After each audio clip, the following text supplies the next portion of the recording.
오늘은 누가복음 71번째 시간입니다. 세상을 향한 긍휼과 분리라는 제목으로 누가복음 10장 10절에서 12절까지의 말씀을 전하도록 하겠습니다. 오늘 이 본문을 보시게 되면은 예수님께서 이들이 거부를 당했을 때 어떻게 해야 되는지를 그 행동 지침을 알려주시는 장면을 저희들이 볼 수 있습니다. 저번 시간에 저희들이 본 것이 그들을 영접했을 때 그들이 제자들이 어떻게 해야 되는지에 대해서 예수님이 얘기를 하셨다면은, 그러니까 여기저기 옮겨 다녀서는 안 됐었죠. 그래서 거기에서 또 하나님 나라에 큰 능력을 베풀었어야 합니다. 그래서 병자들을 고치고 하나님 나라를 선포하는 일들을 그렇게 했었어야 되는데, 만약에 거부를 하게 되면은 그럼 어떻게 해야 되는가, 그것에 대해서도 예수님이 알려주시고 계신 장면이 오늘 본문이다 라고 할 수 있습니다. 예수님은 일단 굉장히 그냥 딱 보면은 쿨한 것처럼 보이죠. 오늘날 뭐 표현으로 하자면은, 왜냐면은 그들이 거부를 하게 됐을 때 영접하지 않으면은 거리로 나와서 이렇게 얘기를 하라고 합니다. 이 거리라는 거는 우리가 이제 한글 번역으로 거리가 뭐 좋은 표현이긴 하지만은 뉘앙스가 잘 살지 않는 표현인데, 이게 좀 큰 거리, 큰 광장 같은 그런 뉘앙스를 가지고 있는, 원어적으로 보면요, 그런 단어예요. 그래서 이제 사람들이 많은 곳, 그러니까 오늘날로 하면 어딜까요? 가장 번화가 혹은 뭐 어떤 시장, 이런 곳이겠죠. 그러니까 사람들이 많은 곳, 이 대중들에게 많이 노출될 수 있는 곳에 나와서 이렇게 얘기하라고 하는 것입니다. 뭐냐면은, 너희 동네에서 우리 발에 묻은 먼지도 너희에게 떨어버린다 라고 얘기를 하라고 하는 거예요. 그러니까 여러분들 이거 그냥 볼 때는 굉장히 도발적이지 않습니까? 굉장히 도발적이죠. 누가 사람에게 뭐 우리가 살고 있는 뭐 동네라든지 아니면 한국에서, 그러니까 오늘날로 치면은 이 거리라고 얘기하는 게 가장 가까운 게 미디어에 노출되는 것 정도 되겠죠. 최대한 많은 사람들이 접하는 환경이 사실은 오늘은 미디어 환경이니까, 그런 미디어 환경에서 뭐 뉴스에 어떤 외국인이, 이 유대인들이에요. 사마리아 땅에 있는 유대인들이에요. 사이가 안 좋아요. 그러니까 외국인, 오늘날 우리로 하면은 일본 사람이 내 발에 있는 먼지도 너희들에게 떨어버린다라고 하면서 공항에서 그런 얘기를 하고, 만약에 비행기를 타고 떠나는 게 미디어에 노출되면은 국민들이 어떻겠습니까? 굉장히 분노하겠죠. 그러니까 한편으로는 무시하는 것 같기도 하고, 이게 완전히 너희랑 나랑 상관없다라고 얘기해버리는 거잖아요. 그러니까 도발적인 것이란 말입니다. 또 한편으로는 이 제자들 입장에서는 어떻게도 비칠 수 있냐면은 되게 쿨해 보이는 거죠. 그래, 안 받아? 하면은 구질구질하게 너희들이 잡고 있지 않을 거야. 그러니까 이 메시지를 안 받아? 이 복음을 안 받아? 그냥 너희 알아서 해 라는 뉘앙스가 풍기기도 하지 않습니까? 이제 그런 식으로 저희들 현대 사람들이 입장에서는 그렇게 해석이 되기가 쉬운 것 같아요. 그래서 실제로 이 본문을 가지고 이렇게 해석하는 사람들도 많이 봤어요. 그러니까 안 되는 사람은 결국 안 돼, 그러니까 너 결국 복음을 전해봤자 안 되는 사람에게 계속 전할 수는 없어, 뭐 이런 것들 있잖아요. 그런 어떤 얘기를 하면서 오늘의 이 본문을 이렇게 예로 드는 경우들도 종종 보게 되는 것 같습니다. 근데 우리들이 이 본문을 잘 살펴보면은요, 꼭 그런 것만을 얘기하고 있진 않다는 것을 알 수 있게 돼요. 어떻게 알 수 있냐면은, 그때 당시의 시대적 상황 가운데로 들어가서 이것을 바라보면 말입니다. 그러니까 오늘날 현대에서 누군가 미디어 환경에 노출되어서 내가 너희들하고는 상종도 하지 않겠다, 이런 뜻이거든요. 그러니까 내가 이 한국하고는 도저히 안 맞아서 상종도 못하겠다 라고 얘기를 하면은 굉장히 도발적이고, 그리고 도전적으로 느껴질 수 있지만은, 공격하는 것처럼 느껴질 수 있지만은, 이때 당시에는 이렇게 행동하는 것이요, 어떤 의미를 가지고 있었기 때문에 이 오늘날만큼 도발적으로는 받아들이지 않고, 약간 어떤 느낌이냐면은 노방 설교를 하는 느낌 정도로 받아들였을 거예요. 여전히 메시지 자체는 도발적이지만은 행동 그 자체가 무례하거나 엄청나게 도발적인 것은 아니었다라는 것입니다. 왜냐하면은 이때 당시에 선지자들이 주로 사용하던 어떤 그 메시지 전달 방식 중에 하나로서 행위 계시가 있었기 때문입니다. 그래서 어떤 하나님으로부터 계시를 받은 선지자가 평생을 독신으로 산다거나 아니면은 우리가 다말을 쫓아가는 그런 사건들도 나오잖아요. 그러니까 바람핀 아내를 끝까지 찾아가서 다시 데려온다거나 아니면은 많은 선지자들이 하나님이 시키신 특별한 행동들을 이렇게 했었단 말입니다. 그러니까 이런 어떤 발에서 신발을 털면서 이렇게 얘기하는 게 상징적인 행동으로 그때 당시 사람들은 이해를 해왔던 거예요. 그러면은 이것이 오늘날로 치면은 노방 설교에 가까운 것인데 그 설교의 내용이 뭐냐면은 내용은 조금 급진적이고 도발적이에요. 그 내용은 뭐냐면은 너희들과 나는 분리되어 있는 사람이고 내가 얘기한 메시지를 너희들이 완전히 거부했다 이런 뜻을 가지게 됩니다. 그러니까 너희들 알아서 해 라는 뉘앙스보다는 더 강렬한 게 뭐냐면은 우리는 서로 분리된 사람으로서 상관없는 사람으로서 너희들은 우리를 거부한 거야. 이 메시지를 거부한 거야 라는 그런 강력한 시각적인 설교 효과를 주게 되는 것이죠. 이거를 공적으로 그 거리에서 전하라라고 얘기를 하고 있는 거예요. 그러면 여기에는 예수님의 두 가지 목적성이 있는데요. 이 선지자적 행위를 하게 되는 두 가지 측면은 첫 번째는 마지막까지 거부한 그들에게도 경고를 해주려고 하는 선지자적 긍휼의 행위입니다. 그러니까 옛 선지자들이 모두들 좀 포기하고 싶었을 때가 있었을 겁니다. 왜냐하면 하나님이 가서 얘기를 전하라 라고 했을 때 그 백성들이 꿈쩍이나 했습니까? 그러니까 하루 이틀이 아니잖아요. 그러니까 몇 년씩 그 메시지를 전하게 되는데 늘 한결같이 그들은 거부를 해왔다고요. 이스라엘 백성들은. 그러면은 그 선지자들 마음속에 어떤 마음이 피어나겠습니까? 포기하고 싶은 마음이 일어나겠죠. 그럼에도 불구하고 하나님이 계속 요구하신 건 뭐냐면은 저 벽창호 같은 사람들에게 가서 하나님의 말씀을 전하라 라고 하는 것이었습니다. 그래서 그들은 계속해서 이것이 거부당한 상황이고 앞으로도 거부당할 것을 알면서도 하나님의 말씀을 계속 전할 수밖에 없었던 것이죠. 그러니까 그들이 즐거워서 기뻐서 그렇게 한 것이 아니라 하나님의 명령이었기 때문에 하나님의 말씀을 계속 전했던 것입니다. 근데 그렇게 하는 싫음에도 불구하고 그렇게 선지자적 계시를 계속해서 하는 그 마음의 하나님 마음의 배경은 뭐냐면은 긍휼이에요. 긍휼. 듣지 않는 그들에게 계속해서 얘기를 해주시는 사랑과 긍휼의 마음이 있는 것이죠. 그러니까 이 동네에 들어가서 제자들을 영접하지 않는다라는 것은 곧 하나님의 그 독생자 대신 예수님을 거부하는 것과 동일시 되는 것인데 그런 그들에게도 포기해도 되죠. 그냥 나와도 돼요. 분란을 일으키지 않아도 되고요. 도발적인 메시지를 전하지 않아도 돼요. 그렇지만 예수님은 그냥 그렇게 나오지 말라라고 얘기를 하시고 계신 것이죠. 쿨하게 너희들과 이제 상관없어 라고 얘기를 하는 게 아니에요. 진짜 쿨한 건 뭐냐면 아니야? 됐어. 그러니까 어떤 말도 없이 그냥 떠나버리는 게 진짜 쿨한 거죠. 포기해버리는 것이죠. 그건 포기해버리는 거예요. 근데 그게 아니라 그럼에도 불구하고 그냥 나와서는 안 돼 라고 얘기를 하는 거예요. 가서 너희가 광장에 나가서 시장에 나가서 큰 대로에 나가서 선지자적 계시를 행위 계시를 하라.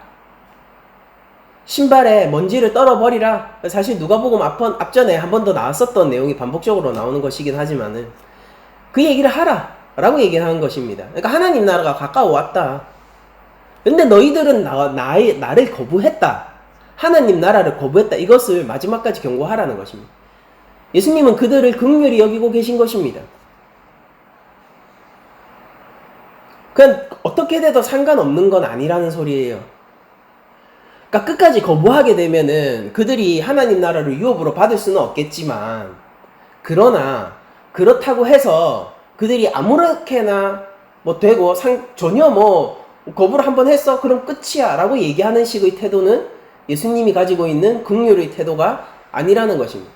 그러니까 제자들이 우리들도 예수님의 제자들인데 이 세상을 향하여서 그런 좀 긍휼을 가져야 될 필요가 있는 것 같습니다.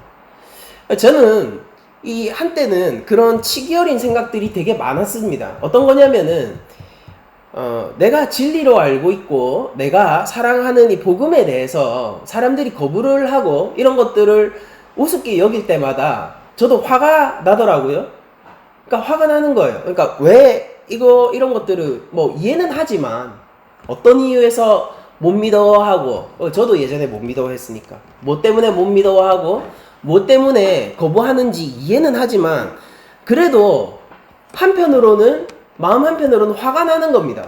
그러니까 왜 이걸 거부하지? 아 그래 이걸 거부한다고 해서 그럼 네가 뭐 어떻게 뭐 잘 될 수 있는 것도 아닌데 왜 이러지? 왜 이렇게 무시하지?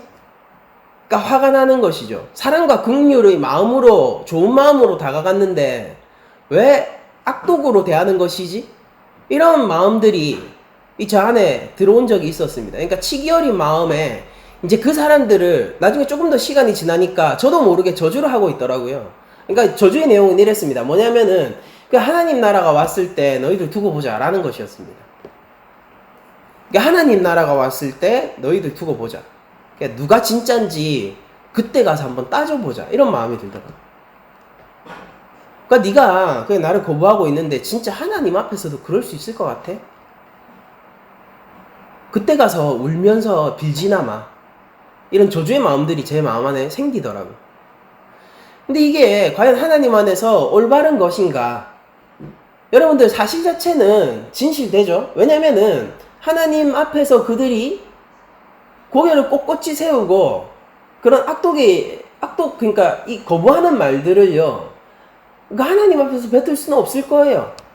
그때가 가면요, 시시비비가 가려질 것이고, 누가 옳았고 누가 틀렸는지도 그때 가면 가려질 거예요. 그러니까 이 내용 자체는 문제가 없는데, 거기에 끼어있는 그 사건을 대하는 나는 문제더라는 것입니다.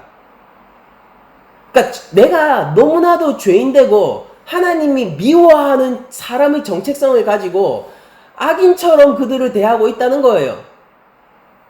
그리고 그들을 악인으로 그리고 진리를 알지 못하는 자로 정죄하고 있고 저주하고 있는 나 자신이 사실은 하나님이 볼 때 가장 죄에 대해서 큰 책임을 가지고 있고, 왜냐하면 나는 알고 있는 사람이니까.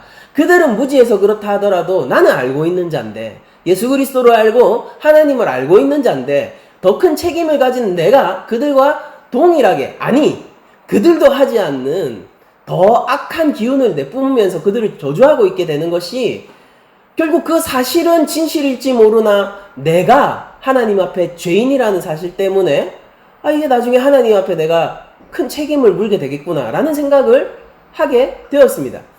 여러분들, 우리들은요 이 본문을 대하면서 그래 너희대로 잘 살고 라는 식으로 이 본문을 받아들이지 않도록 주의를 해야 되는 거예요. 예수님의 마음은 거부하는 그들에게도 마지막 한 번의 기회를 더 줘라 라는 것이고, 거부하고 이미 영접하지 않았어요. 그렇다 하더라도 너희들이 그들을 저주로 대하는 것이 아니라 마지막까지 내가 지킨 말씀, 그러니까 예수님이 명령하신 말씀, 제자들이 지킬 말씀, 그것에 집중하라는 것입니다. 예수님은요 계속 꾸준히 같은 것을 요구하고 계시죠, 제자들에게. 그러니까 그들에게 영접을 하든 안 하든 사실은 동일한 것을 요구하고 계신 거예요. 그리고 그 태도를 끝까지 유지하라라고 얘기하고 있는 것입니다. 영접할 때도 하나님 나라를 전하기 위하여서 가는 것이고요. 그리고 하나님 나라를 전해야 돼요. 영접하는 자 앞에서도. 근데 영접하지 않는 자 앞에서도 하나님 나라를 전하기 위해서 가야 되고요. 영접하지 않았음에도 불구하고 하나님 나라를 전해야 돼요. 그러니까 영접을 하든 하지 않든 예수님은 동일한 것을 요구하시죠.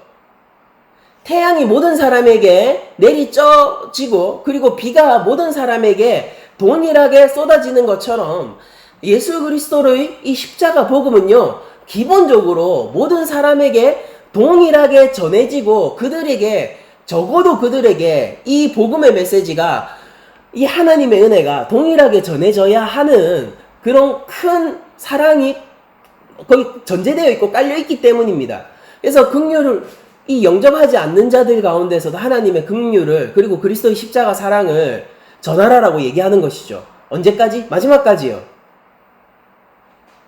다만 차이가 있다면은, 한 가지 차이가 있다면은 이 차이가 있어요. 왜냐면은 누군가 영접하게 되면요, 그 마을에는 병제가 고쳐지고 하나님 나라가 임재하는 그런 놀라운 하나님 나라의 능력이 나타나게 되겠지만은, 영접하지 않게 되면은요, 그냥 선지자적 행위 계시만이 있고 마지막 경고가 주어지고요, 하나님 나라의 능력은 거기에 임하지 않아요. 그 차이는 있습니다. 그러나 제자들의 할 일은, 그리고 그리스도께서 이 제자들에게 요구하신 것은 동일한 것이고 일관된 요구를 하시고 계신 것이죠. 하나님 나라를 위해서 가고 하나님 나라의 임재를 전하라. 가까웠다 전하라. 하나님 나라가 여기 왔다라고 전하라. 예수 그리스도의 그 하나님 나라의 복음이 이들을 이끌고 가야 하는 것이고, 이 제자들이 신경 쓰는 것은요, 사람들의 반응이 아니라 그리스도의 명령이어야 한다라는 것입니다. 여러분들, 제가 왜 예전에 사람들에게 복음을 거부하고 이게 나를 무시하는 것처럼 느껴졌거든요. 진리를 무시하고, 그리고 하나님에 대해서 그렇게 얘기하는 것이 좀 신성모독처럼 느껴져서 그런 측면에서도 화가 났고, 아무튼 복합적인 그런 감정들이 있었는데, 제가 왜 과거에 그런 사람들을 향해서 좋은 마음으로 시작했다가 저주로 끝났느냐라고 하면요, 제가 그 사람들을 신경 쓰고 있었기 때문입니다. 설득의 대상이었고요, 사람들은. 그들은 한편으로 생각하면은요, 이게 조금 부끄러운 얘기긴 하지만은 굴복의 대상, 굴복시킬 대상처럼 느껴지기도 했던 것 같아요. 그 진리 앞에 굴복해, 이렇게. 그러니까 섬김의 왕이신 예수님과는 전혀 반대되는 바로의 태도를 가지고 사람들이 저주하고 다녔다라고 얘기할 수 있겠습니다. 그러니까 굉장히 부끄러운 일이지만은, 근데 이게 단순히 저한테만 일어났었던 사건은 아니라고 저는 생각합니다. 그러니까 모든 신앙인들이 빠질 수 있는 함정이라고 저는 생각하고, 많은 크리스천들이요, 이 부분에서 오히려 진리를 가지고 있기 때문에 하나님 앞에서 더 큰 죄악을 짓는 장면들을 또 종종 보게 되는 것 같아 마음이 조금 안타까운 측면이 있는 것 같습니다.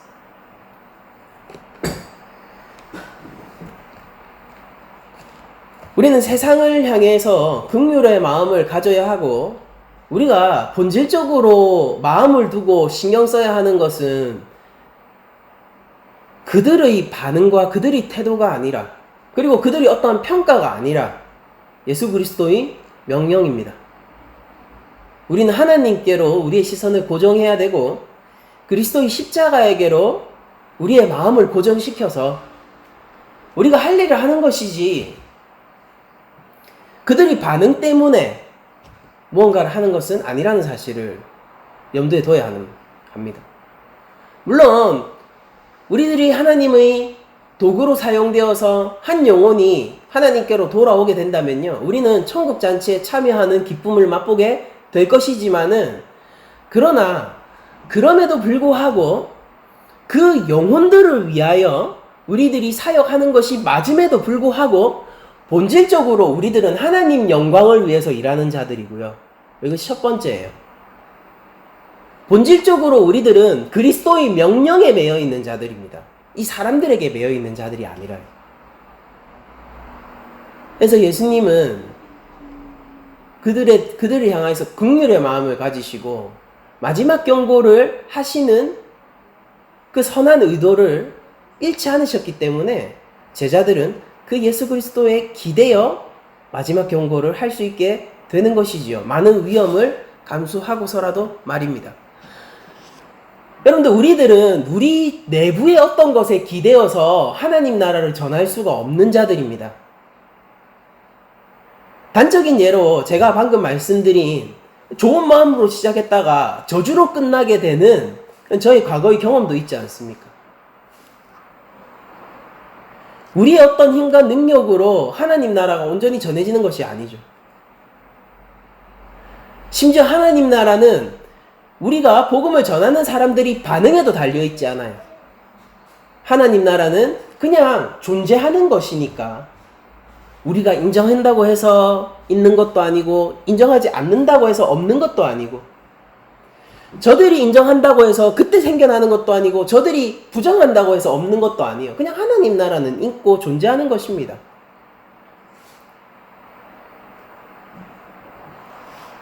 그러니까 본질적으로 우리가 겸손하게 우리의 어떠한 능력, 우리의 업적, 행위 이런 것들에서 마음을 놓고 그리스도의 명령에 기대고 하나님 나라의 그냥 그 능력, 하나님 나라의 그냥 그 권세에 기대어서 우리들이 복음을 전하면서 나아갈 때에 그때 비로소 우리들은 온전히 복음을 전할 수 있게 되고 그것이 영접하는 자를 만나든 만나지 않게 되든 우리 내부적으로 예수 그리스도의 명령을 끝까지 지킬 수 있는 순종의 자세를 견제할 수 있는 힘이 될 것입니다.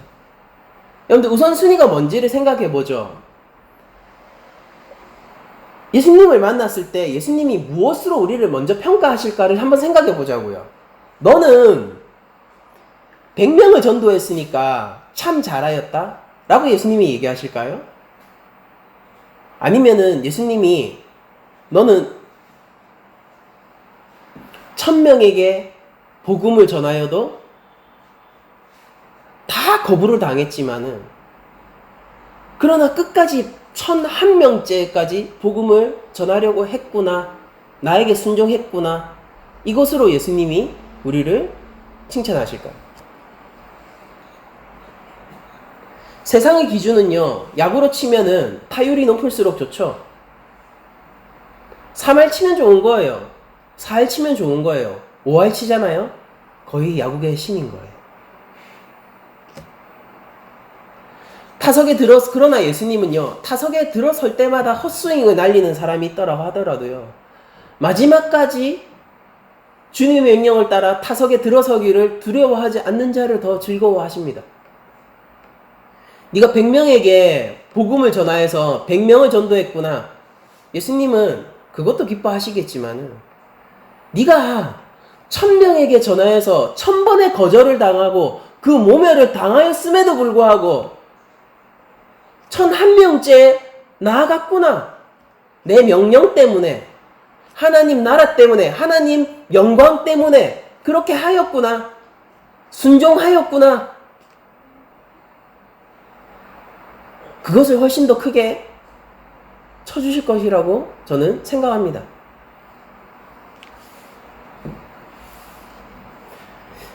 근데 저는 거부에 대한 두려움이 있어요.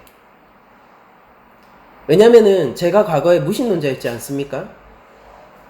그러니까 제가 시선을 안다고요.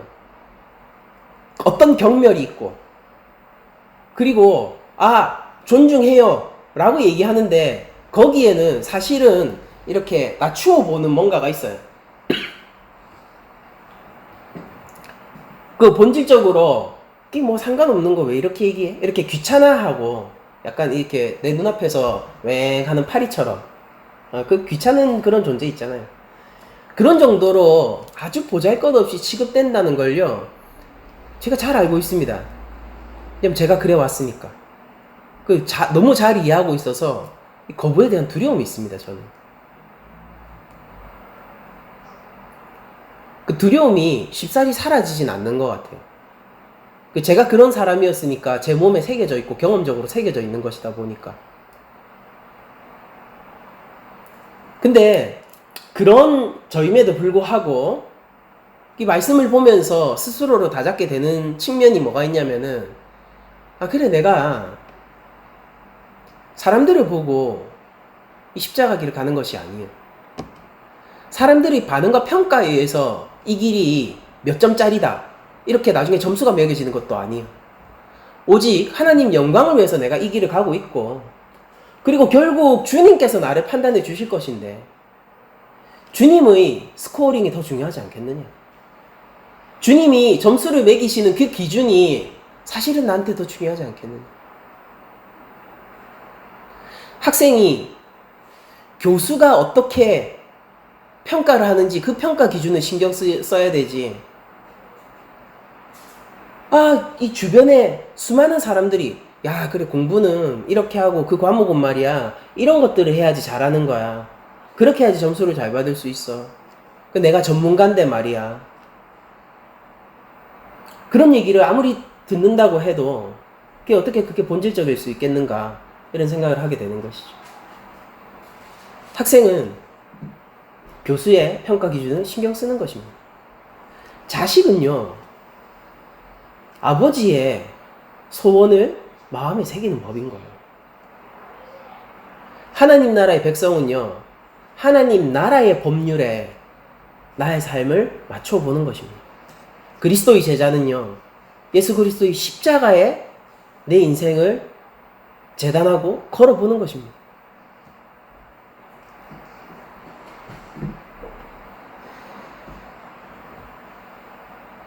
하나님 앞에 나중에 제가 서게 됐을 때, 우리 주를 만났을 때 제가 나중에 이렇게 얘기한다면 어떨까 생각을 해봤습니다.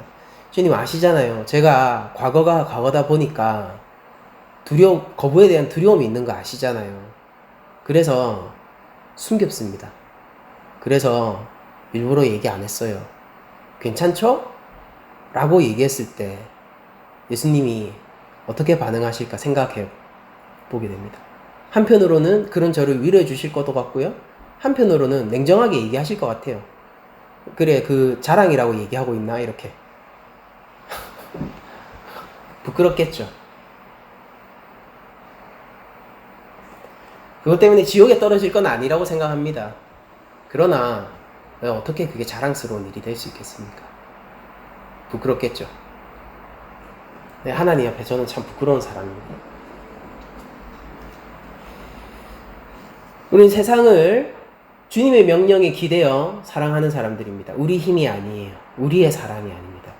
그리스도의 긍휼에 기대어 세상을 사랑하고 그들에게 마지막까지 하나님 나라의 경고를 할 수 있는 사람이 되어야 됩니다. 이것이 바로 이 제자들이 해야 되는 선지자적 행위의 첫 번째 측면, 긍휼입니다. 근데 이 발에서 먼지를 떨어버리는 이 행위, 그리고 하나님 나라가 가까워 왔다라고 선언하는 이 메시지는요, 이 긍휼 외에 또 한 가지 측면을 동시에 담고 있는데, 그게 뭐냐면 그리스도가 가지고 계시는 공의의 측면입니다. 그리고 오늘 우리에게 있어서는, 오늘 제가 이 설교의 제목이 세상을 향한 긍휼과 분리잖아요. 이게 바로 그리스도의 공의에 따른 교회의 분리의 측면입니다. 여러분들, 이것은요, 마지막 이 선지자적 행위는요, 그들에게 대한 마지막 경고이면서 하나님께서 마지막까지 그들에게 기회를 주시는 긍휼의 행위이기도 하면서 동시에 공적인 선언이에요. 너희들은 하나님 나라를 거부했다라는 공적인 선언입니다. 여러분들, 굉장히 무섭지 않습니까? 여러분들, 하나님이 나타나서, 잘 생각해 보세요. 하나님이 나타나서 하나님이 직접 너희들 나를 거부하겠느냐라고 했을 때 그 하나님을 거부하게 된다면은요, 그러면은 어떻습니까? 이게 내가 당연히 벌을 받을 만해 라고 생각할 수 있겠죠. 그런데 하나님은 보이지도 않으시고요, 만져지지도 않으시고요, 심지어 하나님의 목소리를 꿈에서나마 들어본 적이 없어요. 그런데 제자들이 와서 얘기한 거를 내가 거부했다라고 해서, 그 말을 못 믿었다고 해서 내가 벌을 받아야 한다면은 그 사람들 입장에서는 억울한 측면이 있지 않겠습니까?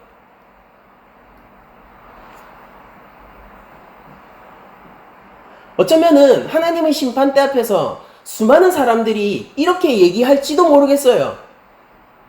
하나님이 나에게 나타나셨다면은 제가 이렇게 안 했죠 라고 얘기할 사람들이 수없이 많을지도 모르겠어요. 여러분들, 부자와 거지 나사로의 비유를 보세요.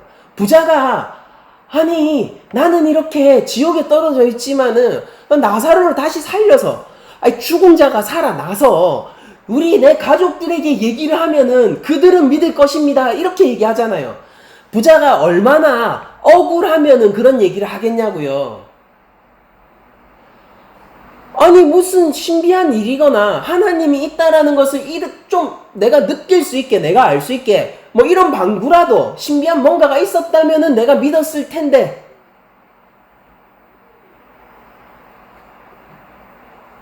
그러나 여러분들, 예수님이 얘기하신 부자와 거지 나사로의 비유의 그 교훈이 무엇입니까? 나사로가 죽었다 살아나 하나님 나라를 전한다 해도 그들은 받아들이지 않을 것이다 라는 것입니다. 하나님이 홍해를 갈라서 심지어 거대한 왕국이었던 애굽을 무너뜨려서 그들을 광야로 데려온 그 출애굽 백성들이 결국 황금 송아지를 만드는 사실을 저희들이 지켜보지 않습니까? 하나님이 직접 선택하신 자도 그럴진데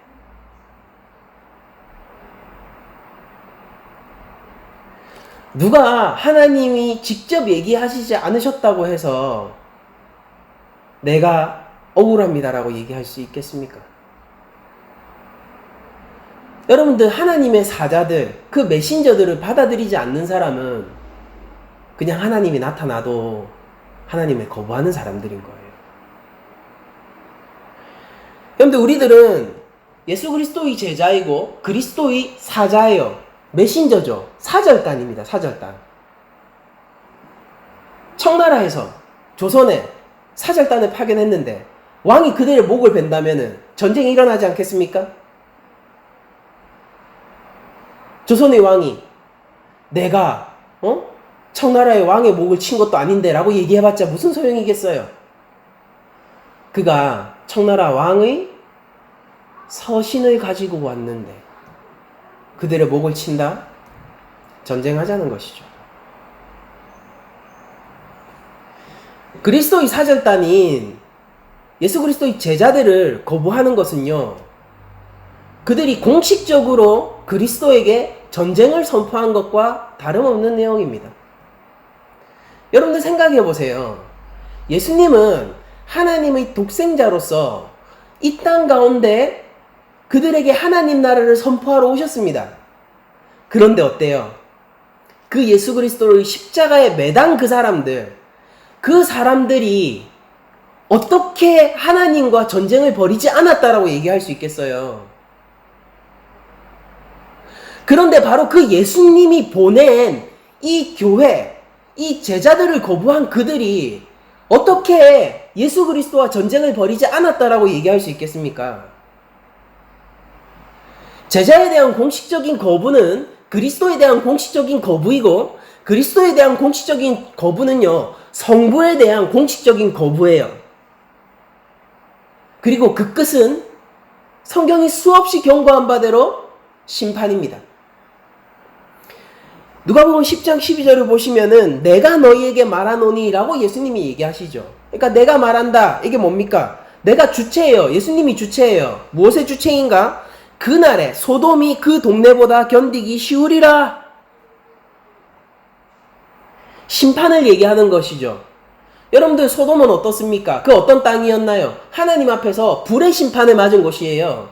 예수님이 그 불의 심판과 같은 마지막 심판을 선언하시고 계신 것입니다. 누구를 거부할 때에? 바로 이 제자들을 거부할 때 말입니다. 그러니까 제자들이 마지막 경고를 하는 것은요, 마치 애굽에서 9번째 재앙이 끝나고 마지막 10번째 재앙을 경고하는 모세를 우리들이 떠올리면은 굉장히 잘 맞는 그림이 되는 거예요. 모세가 마지막 경고를 하는 거예요. 이제 태양이 없어질 거야. 모든 장자가 죽을 거야. 마지막 경고입니다. 무서운 것이에요.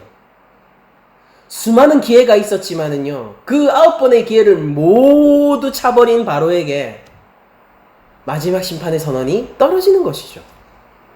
이것은 하나님의 공의의 선언이고, 이들이 하나님 나라의 복음을 끝끝내 거부하고 있다라는 공적인 선포인 것입니다. 그리고 그 심판의 주체는 바로 예수 그리스도입니다. 소돔은 불의의 도시의 상징과도 같은 곳입니다. 마지막 심판날을 우리들이 유비할 때 소돔과 고모라를 자주 가져오곤 하죠. 창세기 19장에서 나오는 소돔이 어떤 땅이었습니까? 그것은요, 굉장히 타락한 곳이었어요. 특히 성경이 강조하고 있는 것은 뭐냐면 성적인 타락이었죠. 동성애적인. 이 동성애적인 성적 타락을 성경은 무엇으로 어떤 의미를 담아서 자주 얘기하곤 하냐면요, 하나님 세계 창조 질서를 역전하고 있다, 이거를 보여주는 거예요. 그러니까 거기서 얼마나 하나님이 떠나 있는지, 그들이 얼마나 하나님을 신경 쓰지 않고 있는지, 그들이 얼마나 자기 마음에 족한 대로 그저 살아가고 있는지를 잘 보여주는 그런 행동으로 동성애를 얘기하곤 하는 것입니다. 근데 오늘날 세상을 바라보죠. 여러분들 이성애자라고 할지라도 여러분들 생각해 보세요. 세상에는요, 동성애자보다 이성애자의 비율이 압도적으로 많죠. 뭐 6대4 이런 것도 아니에요. 압도적으로 많죠. 그런데 그 수많은 이성애자들을 보세요. 그들이 동성애와 같은 그 죄를 짓지 않고 있습니까? 하나님 창조 세계의 질서를 역전하지 않고 있냐고요. 그들 삶의 주인은 그들이에요. 사람들은 하나님을 더 이상 신경 쓰지 않습니다. 하나님의 영광이라는 것은요, 지나가는 개똥보다도 현실성이 없는 것이고요. 하나님 영광이라는 것은요, 내가 일평생 신경 한 번 써본 적 없는 것이에요. 내 죄라는 것은요, 그냥 살아가면서 생긴 나일 뿐이고요. 죄에 대한 책임이라는 것은요, 걸리면은 재수 없는 거고 안 걸리면 좋은 것입니다.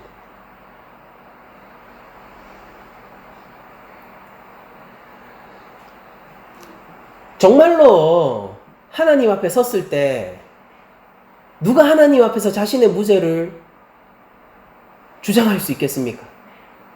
누가 하나님 앞에서 나의 공의를 선언할 수 있겠냐고요. 그게 바로 이 세상의 본질 중에 하나라는 것입니다. 그래서 제자들은요, 이 세상의 본질을 비춰주는 역할을 동시에 하는 것입니다. 마치 성령님이 세상을 조명하고 있는 것처럼 말입니다. 우리들은 성령과 함께 살아가는 자들이죠. 성령님의 인도를 따라서 살아가는 자들입니다. 성령님은요, 세상의 죄악과 이 세상의 무질서를 즐거워하시는 분이 아니세요. 제자들은, 예수 그리스도의 제자들은 그리스도의 법을 따라, 그리고 하나님의 법을 따라서 이 세상의 어두움이 무엇인지를 드러내는 자들입니다. 예수님이 하셨던 일이에요. 여러분들, 예수님이 왔을 때 왜 사람들이 예수님을 미워했나요? 아니, 예수님이 그냥 사람들한테 오병이어 기적 계속 주고 먹을 거 주고요, 그냥 계속 병 낫게 하고, 그러고 그냥 좋은 얘기 계속 했으면요, 사람들이 예수님을 미워하지 않았을 거예요. 예수님은 세상의 어두움을 지적하셨거든요. 아, 우리 괜찮아 이러고 있는데 거기에 그냥 LED 전등을 팍 밝혀버리셨거든요. 괜찮다고? 여기 널려있는 이 찌꺼기들은 뭐야? 야, 우리 정말 깨끗해, 우리 괜찮아 라고 하고 있는 사람들에게 빛으로 다가가 버리시는 거예요. 그래 놓고 여기 썩어 있는 시체는 뭐지? 이 냄새 나는 건 뭐야? 이거 해결해야 되지 않겠니? 그 사람들이 미워하는 거예요. 왜 굳이 죄를 밝히는 거지? 여러분들, 이 세상과 소돔이 다른 점이 무엇입니까? 소돔보다 훨씬 문명화되었겠죠, 오늘날이. 이 도시들은요. 그러나 본질적으로 소돔과 같은 길을 걷고 있는 거 아닙니까? 세상의 수많은 이성애자들은요, 동성애를 하지 않아요. 그렇지만은 동성애자들과 같은 길을 걷고 있는 거 아닙니까?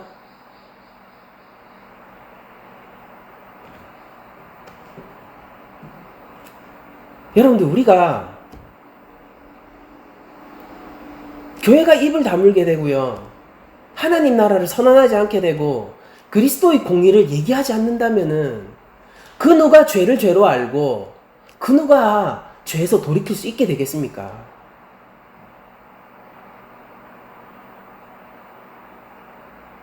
신발에 먼지를 떠는 것은요, 하나님의 공의 가운데서 임해지는 세상을 향한 도전이에요. 그러니까 메시지는 도발적이죠. 그러면서 제자들이 이렇게 얘기해야 돼요. 하나님 나라 가까이 왔다, 가까이 왔다. 왜냐하면 주님이 큰 발자국 소리 내며 쿵쿵쿵 그 제자들의 뒤를 쫓아오고 계시거든요. 제자들을 거부한 그들이 예수님을 받아들이겠습니까? 제자들이 영접하지 않는 그 도시가 예수님을 영접하겠어요? 그 도시에 들어간 예수님은 이렇게 얘기할 거예요. 너희들이 소돔보다 악하다. 오늘날 이 도시들이 소돔보다 악할 거예요. 더 문명화되어 있죠. 그러나 소돔보다 더 가식적일 것이고요. 더 많은 발전이 있죠. 더 엄격한 법률이 있을 거예요. 그러나 그때보다 더 하나님을 더욱 무시하는 도시가 바로 오늘날의 도시일 것입니다. 우리들도 부산에 살고 있고 대한민국의 대도시에 살고 있는 사람들 아닙니까? 이 도시를 하나님 앞에서 다른 것 말고요, 우리에게 다른 능력은 없죠. 우리는 부족한 자들이니까. 그러나 이 도시를 하나님 앞에서 밝힐 수 있는 사람들이 있다면은 바로 예수 그리스도의 제자들이라는 것입니다. 이 도시를 하나님 앞에서 예수 그리스도가 이 세상의 어둠 가운데 빛으로 이 세상의 더러운 것을 까발리셨듯이 하나님 앞에서 이 세상의 어두움을 지적하고 이 죄악이 무엇인지 얘기할 수 있는 그런 존재가 있다면은 그거는 예수님의 제자들밖에 없는 거예요. 그러니까 공의의 선언이 이 교회를 통해서 나오는 것이죠. 이것이 바로 예수님이 선지자적 행위를 제자들에게 요구하신 두 번째 측면, 공의입니다. 그러니까 첫 번째는 긍휼이요, 두 번째는 공의인 것이에요. 그리고 이것은 돌고 돌아 결국 또 하나님의 사랑으로 귀결되게 되는데, 여러분들 생각해 보세요. 예수님이 그럼에도 불구하고 공의의 선언을 이들 가운데 죄악을 밝히셨음에도 불구하고 마침내 십자가에 오르신 것은 하나님의 사랑을 이들에게 전하기 위해서인 것입니다. 우리가 이 땅 가운데 이 죄악을 밝히고 하나님 앞에서 이 죄악에 대해서 우리가 신원하고요. 그러니까 우리가요, 다른 사람이 안 해요. 할 사람이 없습니다. 하나님을 찾지 않아요. 우리가 이 세상의 죄악을 위해서 신원하고 이 땅의 어두움을 위하여서 기도하고요. 하나님 앞에 이것을 놓고 나아가게 될 때에 그것은 공의의 측면이 있고 고발의 측면이 있지만 또 결국 그 끝은 하나님의 사랑으로 귀결돼야 하는 것입니다. 하나님 나라는 시급합니까? 우리 앞에 있는 것이죠. 지금 바로 앞에 있는 거예요. 심지어 여러분들, 이 제자들은요, 하나님 나라가 가까워왔다라고 얘기할 수 있는 사람들이지만은 우리들은요, 하나님 나라가 임재한 곳에서 살고 있습니다. 하나님 나라가 지금 여기 있다고요. 하나님 나라가 임했습니다. 성령이 오셨어요. 그리스도가 십자가에서 자신이 할 모든 일을 하셨습니다. 우리의 죄악은 사해졌고요. 우리의 영혼은 영원 가운데서 하나님 앞에 구원의 확정을 받았습니다.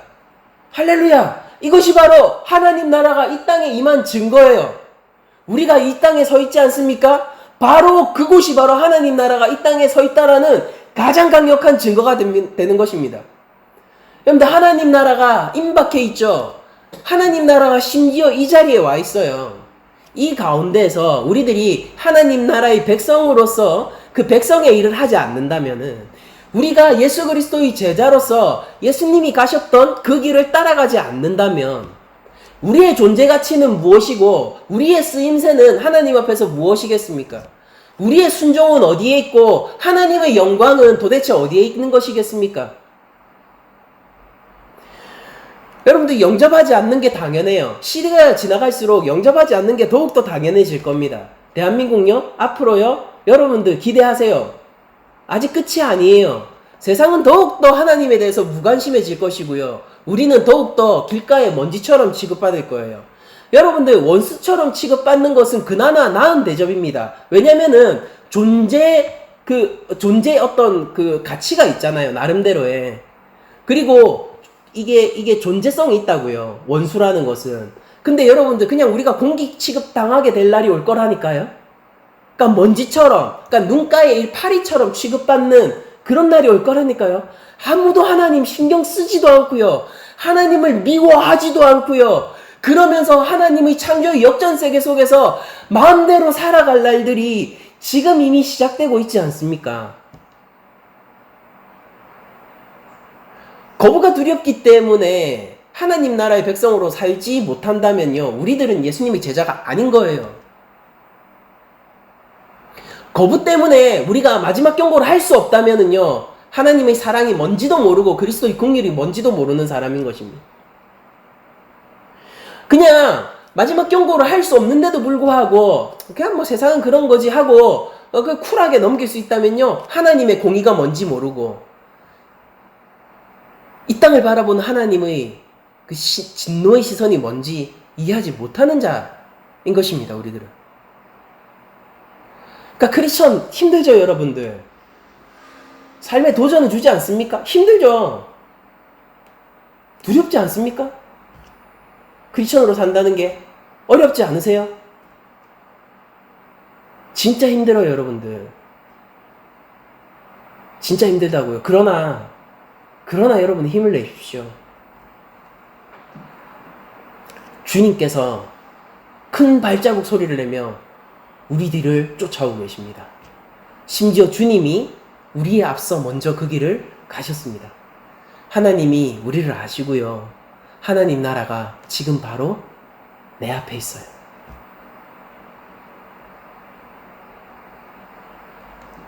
그리스도인은, 예수님의 제자들은 살아가면서 선택을 해야 합니다. 주님의 명령을 붙들고 살아갈지, 세상의 눈치를 보면서 살아갈지. 세상의 거부는 두려워요. 그들이 영접하지 않는데 거기에서 선지자적 계시를 하는 것은 더욱더 두려운 일입니다. 그러나 여러분들 생각해 보세요. 소돔을 멸망시킬 권세를 가지고 계신 그리스도는 더욱 두려운 분이세요. 세상은 힘이 세요. 형들, 우리들은요, 이리 앞에선 어린 양 정도에 지나지 않아요. 무엇으로 우리를 보호하겠습니까? 세상과 같은 편이 되면 안전하거든요. 우리도 이리가 되면 되거든요. 그러나 여러분들 기억하세요. 우리 주님은 사자이십니다.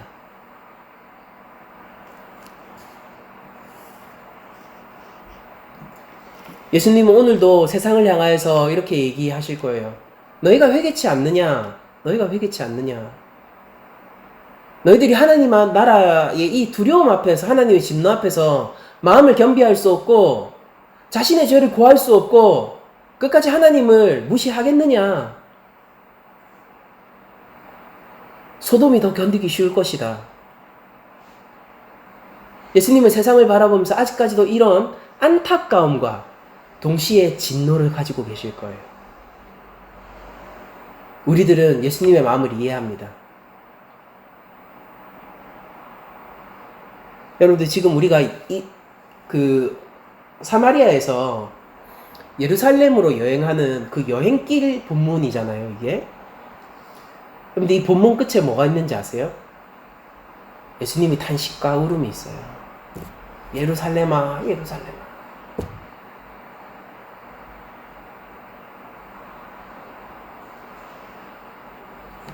예수님이 긍휼과 안타까움, 그 사랑, 그리고 동시에 끝끝내 돌아서지 않는 자들에 대한 진노, 주님이 가지고 계신 심판의 권세. 예수님의 제자들은 예수님을 이해해야 합니다. 그리고 예수님과 그 발자국을 함께하며 교회를 같이 가야겠죠.